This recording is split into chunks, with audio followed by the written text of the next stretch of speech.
મારા વિસ્તારમાં જ્યારે ઘણા બધા સોસાયટીઓ એવી છે જે પહેલાં હિન્દુ બહુમત ધરાવતી વસ્તી હતી, જેવી કે જે સોસાયટીઓનું નામ લઉં તો એ સોસાયટી બુદ્ધ સોસાયટી છે, ભાવના પાર્ક છે, ગોવિંદનગર છે, મારુતિનગર છે, પદ્માવતીનગર છે, અંબિકાનગર છે, અંબાનગર છે, એવી ઘણી બધી સોસાયટી એવી છે કે જ્યાં પહેલાં હિન્દુઓ રહેતા હતા.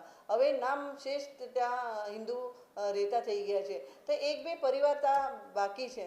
એક બે પરિવાર બાકી હોય તો એમાં એમને કેટલા શારીરિક માનસિક ત્રાસ આપવામાં આવે છે. એમની જે વેદના હતી એ વેદના એ લોકો જ્યારે મને મળતા હતા ત્યારે કહેતા હતા કે આવું છે, અમને અશાંતધારાના લીધે, અશાંતધારા લાગુ કરવાના લીધે અમને આ વેચવા પણ મળતું નથી. તો એમની જે વ્યથા છે, તો મારે એક જ કહેવું છે, એક જ પૂછવું હતું કે 500 હિન્દુના વસ્તીમાં જ્યારે એક મુસ્લિમ સુરક્ષિત રહી શકે છે, ત્યારે 500 મુસ્લિમના વચ્ચે એક હિન્દુ કેમ સુરક્ષિત નહીં રહી શકતો? આ પ્રશ્ન મારો હતો.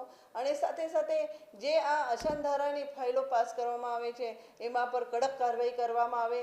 કલેક્ટરને હમણાં તો સુધારા વિધાયક લાવ્યા છે, તેમાં એસઆઈટીની પણ કમિટી બનાવવી છે. એ પણ કમિટી સારી રીતે તપાસ કરે અને પછી જ એમે મિલકત વેચવાની પરમિશન આપે. આવી ઘણી બધી સૂચનોની સાથે સાથે મારી ચર્ચામાં મેં ભાગ લીધો હતો.